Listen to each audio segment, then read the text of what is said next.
There are thousands of videos on YouTube portraying the Wendigo as a monster with dark black or red eyes and antlers on its head, saying that they are shapeshifters and group it with skinwalkers. I mean, that's okay if you're referring to the version shown in movies and TV shows.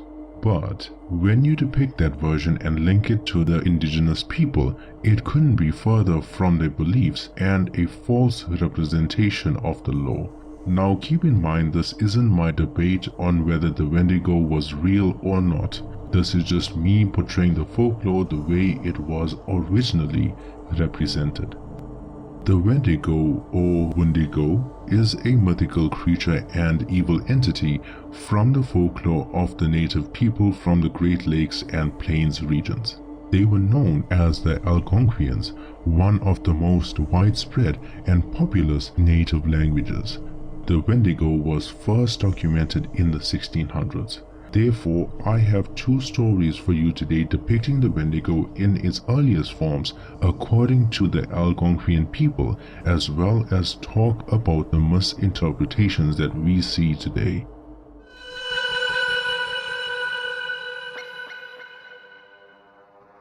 It was the winter of 1878, and there were unbearable conditions to endure, with food supplies being 25 miles out. At a Hudson's Bay community post, a trapper and his family of 7 had to make haste if they wanted to see another day. They pushed through the icy cold temperatures to the best of their capability, but their eldest son had succumbed to the cold and starvation and died shortly after. Stricken with grief and sorrow, the family had no choice but to bury him and move on for the food supplies.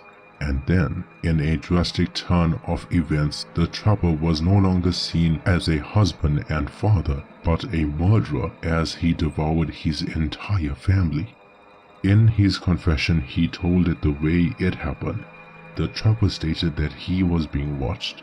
He couldn't see by who or what, but he felt a dark presence was latched onto him. It whispered to the man, weakening his mind and soul as he continued the path. He felt like he was losing control of his own thoughts.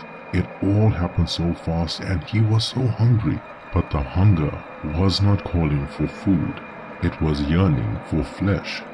The trapper was found guilty and hanged for his crimes, but these horrific incidents were not unheard of with the Algonquian people. The supposed entity that possessed the man was known as the Windigo, an evil spirit invoking wild desires of cannibalism. It preyed on the weak and vulnerable during the winters, in a time where sharing resources was crucial as food supplies were scarce and so far out. This particular case became famous in Wendigo psychosis, which is the craving for human flesh and the fear of becoming a cannibal. They weren't defending the man, although they did say this case was not pure cannibalism. Why, people asked? Well, because the trapper and his family were literally a few steps away from the food supplies when he devoured them. It didn't make sense why he would travel for days in starvation with them by his side and at the destination flip a switch. The earliest versions of the Wendigo was solely an entity, not a monster, not a creature, just an evil spirit of winter. Now, when it comes to the physical aspects of the Wendigo, the other groups of Algonquians had an alternate version, and to them, it wasn't just an evil entity.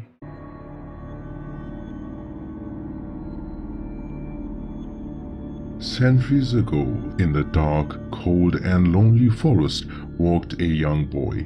Saying that he was frightened would be an understatement. You see, the boy was a prisoner. He was held captive by a giant ashen-skinned Wendigo in the forest. They walked side by side and their trip had been a few days and counting. The creature was tall, 10 feet or more, and slender. Its tightly wrapped skin showed almost every bone in the Wendigo's body, as if it was starved for so long. It reeked of death and rot. It had sunken eye sockets, but the huge white eyes only emerged whenever it smiled. The Wendigo's lips were bruised and torn, almost non-existent by the creature actually biting and eating it. But why wasn't the boy devoured just yet? The Wendigo was greedy and gluttonous. It needed the boy to put on more weight just to be deserving of being a proper meal, despite knowing that its hunger will never be satisfied. But wandering aimlessly in the forest for so many days had actually made the boy lose weight until they found an indigenous campsite nearby. The Wendigo told the boy to eat as much as he could and return immediately. The creature sat by the tree far behind and heard everything the boy told the tribespeople on how terrified he was of the giant Wendigo that's waiting for him to return, and it wanted him to steal the food from their camp. The tribespeople saw the cuts on the boy's arm made by the Wendigo with a knife. They were more startled with a ghostly voice that echoed in the forest. It said, "Don't tell them lies, boy. Eat and return to me immediately." The tribespeople told the boy to stay behind them as they charged the Wendigo. There was no way an innocent boy was going to be devoured. The Wendigo was outnumbered as they cut off its legs, thinking the creature would bleed out. But they were shocked and stood in horror as this malevolent monster crawled and picked up its own legs and began eating it while laughing sadistically.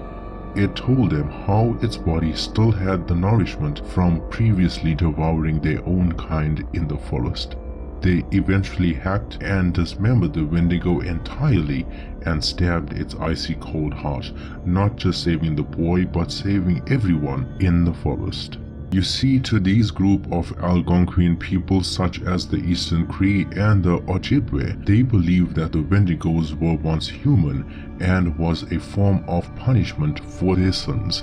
When the curse of the Wendigo had fully taken over, the human mind would be lost. They would start off as their usual selves, but with each person they ate, they would lose pieces of themselves while the Wendigo grew taller. This also explained how this version of the Wendigo could talk as well as use tools such as the knife. Now, where on earth did the antlers come from? And this is where the misinterpretation began.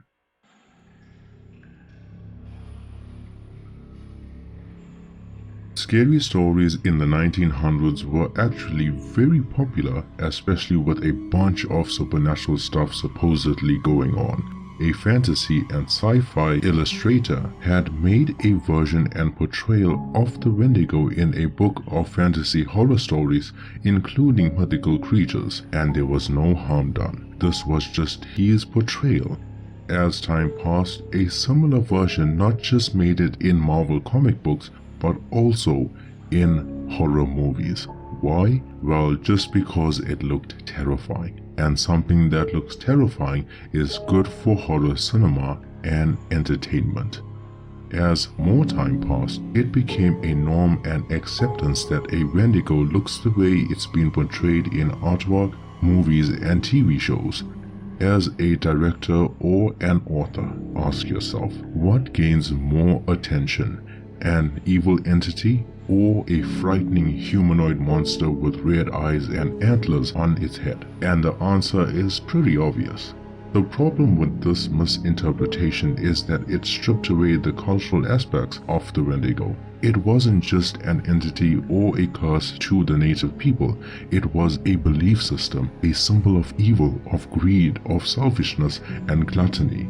It became a message of utmost importance not to dive into such horrific acts of cannibalism or bathe in sin, especially when times were tough. When it comes to movies, they utilize what is popular at the time. The inclusion of a fur body could also be due to Bigfoot being talked about way more often in that period. It then became worse when people started grouping Wendigos with skinwalkers.